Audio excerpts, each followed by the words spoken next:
Have you ever wondered where the samosa came from? It's a wonderful little parcel of joy, isn't it? Well, this tasty triangle has traveled a very long way to get to our kitchens. Its journey started centuries and centuries ago, not in India, but in the Middle East. It was called a sanbosag back then. Traders and travelers would pack these savory pastries for their long journeys across Asia. They were easy to make, easy to carry, and absolutely delicious to eat around a campfire. It's amazing to think that something we love so much today has such a rich and ancient story behind it. As these travelers moved, they brought their recipes with them. The samosa arrived in India around the 13th or 14th century, and it was a huge hit. Indian cooks took the basic idea and made it their own. They filled it with amazing spices and local ingredients like potatoes, peas, and lentils. The original fillings were often meaty, but the vegetarian versions became incredibly popular. It became a snack for royalty and a treat for everyone. From the grandest palaces to the busiest street corners, the samosa found a special place in people's hearts and on their plates, a true testament to its adaptability. Today, the samosa is loved all over the world. Every family, every culture has its own little twist. Some like it spicy, some like it mild. Some fill it with lamb, others with chicken, and many with a classic potato and pea mix. It's a food that brings people together. When I make samosas, I feel connected to all those generations of cooks who have folded and fried these little parcels before me. It's more than just a snack. It's a piece of history that you can hold in your hand and enjoy with your family, a tradition passed down with love. Thinking about that journey makes every bite feel even more special. From a simple traveler's snack to a global superstar, the samosa has proven that good food knows no borders. It's a story of migration, adaptation, and pure deliciousness. So, the next time you bite into that crispy, warm pastry, remember its incredible adventure.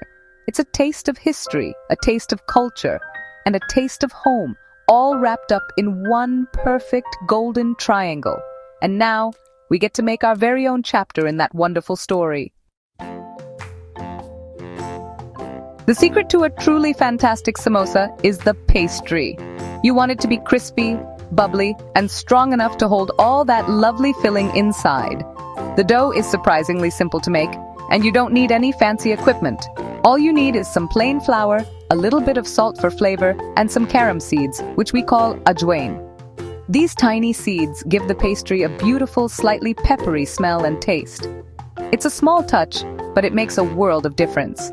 Just mix all the dry ingredients together in a big bowl, giving them a good stir with your fingers. Now for the fat. This is what makes the pastry short and crispy. I like to use ghee, which is clarified butter, because it gives a wonderful nutty flavor. You could also use vegetable oil. You want to add the ghee to the flour and then rub it in with your fingertips. Keep rubbing until the mixture looks like breadcrumbs. This part is so important because it coats the flour in fat, which stops the pastry from becoming tough. When you squeeze a bit of the mixture in your hand, it should hold its shape. That's when you know you've done it just right. Next, it's time to add the water. The trick here is to add it a tiny bit at a time. You want to bring the dough together, but you don't want it to be wet or sticky. We are looking for a firm, stiff dough. If it's too soft, the samosas will be greasy and won't get those lovely blisters when you fry them. So, add a tablespoon of cold water, knead it in, and see how it feels.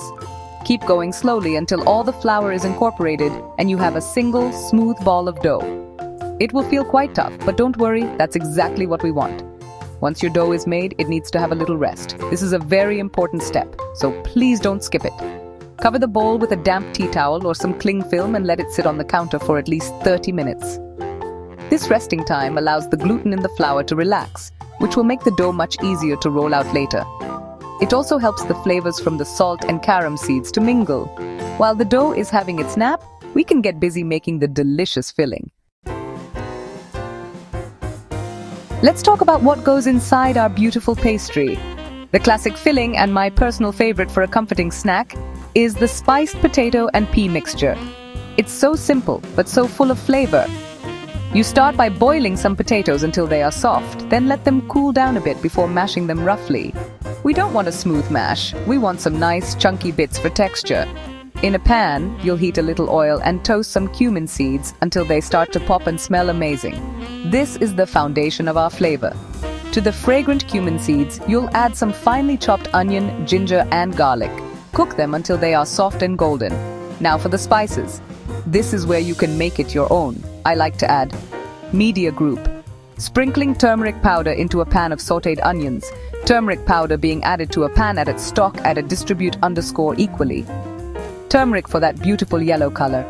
Some red chili powder for a bit of a kick. Coriander powder. And a sprinkle of garam masala for warmth. Stir everything together and cook for a minute to toast the spices. Then you add your mashed potatoes and some green peas. Mix it all together, season with salt, and finish with a squeeze of lemon juice and some fresh coriander. But what if you fancy something a bit meatier? A spicy chicken filling is just as wonderful. For this, you'll need some chicken mince. You start in the same way by heating oil and toasting some spices. Cook your chopped onions, ginger, and garlic. Then add the chicken mince to the pan. Break it up with a spoon and cook it until it's no longer pink. This is the moment to add your powdered spices. Think media group. Adding chili powder to cooked chicken mince, hand sprinkling spices over chicken filling, add at stock, distribute equally, chili, turmeric, cumin, and a generous amount of garam masala to give it that deep, savory flavor that works so well with chicken. Once the chicken is cooked through and coated in all those lovely spices, you can check the seasoning and add salt to taste. I love to add a handful of chopped fresh coriander right at the end to give it a burst of freshness. You could even add some finely chopped green chilies if you like things extra spicy. Let the filling cool down completely before you start making your samosas. This is very important because a hot filling will make the pastry tear. So whether you choose potato or chicken, make sure it's cool and ready for wrapping. Now for the fun part, folding the samosas. This might look tricky, but once you get the hang of it, you'll be making perfect little triangles in no time. Take your rested dough and give it a quick knead. Divide it into small, equal-sized balls, about the size of a golf ball. Take one ball and roll it out into a thin oval shape, about 6 inches long. Then, using a knife, cut it right down the middle into 2 semicircles. This one oval will make 2 samosas, which is very clever, I think. Take one semicircle and hold it in your hand. Dab a little bit of water along the straight edge with your finger. This water will act like glue. Now, bring the 2 corners of the straight edge together to overlap, forming a cone shape. Pinch the seam very firmly to seal it shut. You should now have a little cone in your hand, ready to be filled. Spoon your cooled potato or chicken filling inside, but don't overfill it. Leave a little space at the top so you can seal it properly without everything spilling out. To close the samosa, dab a little more water along the open edge of the cone. Now you'll pinch it shut to create the final side of your triangle. Make sure it is sealed very, very tightly. We don't want any of that delicious filling escaping when we fry it. You can even make a little pleat on one side before sealing, which helps the samosa sit up nicely. Place your finished samosa on a tray and continue with the rest of your dough and filling. It's a lovely, repetitive process that is very relaxing. Finally, it's time to fry.